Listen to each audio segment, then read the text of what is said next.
Audio Jungle.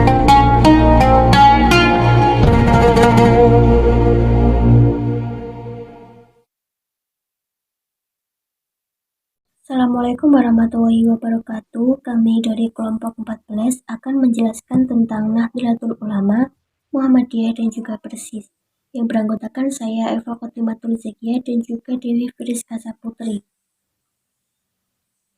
Nahdlatul Ulama lahir pada tanggal 31 Januari 1926 sebagai perwakilan ulama tradisionalis yang mendapatkan bimbingan ideologis dari Ahlus Sunnah wal Jamaah. Adapun tokoh-tokohnya seperti Kiai Haji Hasyim Asy'ari, Kiai Haji Wahab Hasbuo, dan para ulama lainnya. NU merupakan organisasi Islam yang mengakui 4 mazhab, yaitu Hanafi, Maliki, Syafi'i, dan Hambali. Namun dalam perspektif tauhid atau ketuhanan, NU mengikuti ajaran Imam Abu Hasan Al-Mati-Ali dan Imam Abu Mansur Al-Maturidi. Dasar-dasar Imam Abu Qasim Al-Junaidi di bidang tasawuf, proses mengintegrasikan ide-ide Sunni berkembang.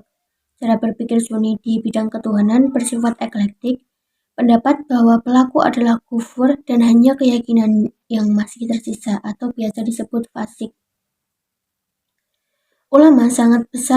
Pengaruh Nahdlatul Ulama sangat besar di kalangan kiai dan ulama di Jawa Timur maupun Jawa Tengah, serta para masyarakat umum.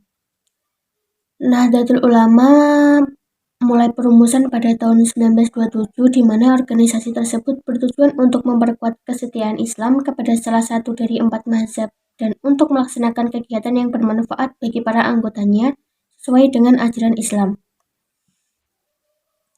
Kemudian Muhammadiyah. Latar belakang berdirinya Muhammadiyah yaitu karena keinginan Kiai Haji Ahmad Dahlan untuk mendirikan organisasi yang dapat dijadikan sebagai alat perjuangan dan dakwah, serta untuk menegakkan amar ma'ruf nahi mungkar.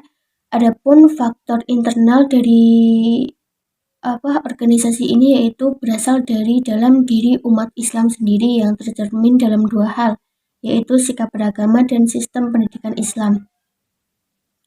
Sikap beragama umat Islam pada saat itu masih pada umumnya belum dapat dikatakan sebagai sikap beragama yang rasional, yang mencakup syirik, taklid, dan bid'ah masih menyelubungi kehidupan umat muslim pada tahun tersebut, terutama pada lingkungan keraton di mana kebudayaan Hindu telah jauh tertanam. Seperti kita ketahui sendiri, proses islamisasi di Indonesia sangat dipengaruhi oleh 2 hal, yaitu tasawuf atau tarekat, kemudian mazhab. Faktor yang lain yaitu lahirnya pemikiran Muhammadiyah adalah faktor yang bersifat eksternal. Faktor ini disebabkan oleh politik penjajahan kolonial Belanda. Faktor tersebut antara lain tampak dalam sistem pendidikan kolonial serta usaha ke arah westernisasi dan kristenisasi. Semasa kecilnya Ahmad Dahlan tidak bersekolah di lembaga pendidikan resmi karena orang Islam pada saat itu melarang anaknya untuk memasuki sekolah gubernemen. Walaupun begitu, beliau mendapat pendidikan langsung oleh ayahnya yang seorang ulama. Di Mekah, Kiai Haji Ahmad Dahlan bertemu dengan seorang alim dari Yogyakarta yang akan membantu mengajarkan ilmu agama. Mereka berdiskusi dan bertukar pikiran dalam semangat pembaruan dan membentuk dasar dan fungsi lembaga pendidikan Muhammadiyah, yaitu yang pertama ada tajdid, kesediaan jiwa berdasarkan pemikiran baru untuk mengubah cara pikir dan cara berbuat yang sudah terbiasa demi mencapai tujuan pendidikan. Yang kedua ada kemasyarakatan antara individu dan masyarakat supaya diciptakan suasana saling membutuhkan. Yang dituju adalah keselamatan masyarakat sebagai suatu keseluruhan. Ketika ada aktivitas, anak didik harus mengamalkan semua yang diketahuinya dan menjadikan pula aktivitas sendiri sebagai salah satu cara memperoleh pengetahuan yang baru. Kemudian yang keempat ada kreativitas. Anak harus mempunyai kecakapan atau keterampilan dalam menemukan sikap yang sesuai dan menetapkan alat-alat yang tepat dalam menghadapi situasi-situasi baru. Kemudian yang kelima ada optimisme. Anak harus yakin bahwa dengan keridhaan Tuhan, pendidikan akan membawanya kepada hasil yang dicita-citakan, asal dilaksanakan dengan penuh dedikasi dan tanggung jawab. Kemudian ada pun lembaga pendidikan yang berfungsi sebagai alat dakwah, kemudian tempat pembibitan kader, kemudian yang ketiga ada gerak amal anggota. Yang ketiga ada sejarah lahirnya Persis. Persis ini berawal dari suatu kelompok tadarusan penelaah agama Islam di kota Bandung dipimpin oleh Haji Muhammad Zamzam dan Haji Muhammad Yunus. Bersama jamaahnya dengan penuh kecintaan menelaah, mengkaji serta menguju ajaran-ajaran Islam. Kelompok tadarusnya berjumlah sekitar 20 orang itu menjadi semakin tahu akan hakikat Islam yang sebenarnya. Mereka pun menjadi sadar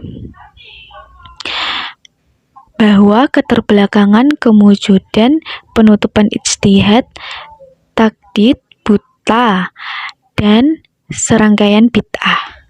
Mereka berusaha melakukan gerakan tajdid pemurnian ajaran Islam dan pemurnian ajaran Islam dari faham-faham yang sesat dan menyesatkan. Kesadaran akan kehidupan berjamaah, beriman, dan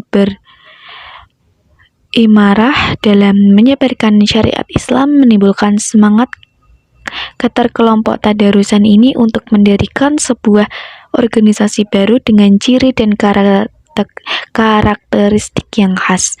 Maka berdirilah Persis pada tanggal 12 September 1923 di Bandung. Kemudian ada peranan Persis terhadap pembaruan di Indonesia.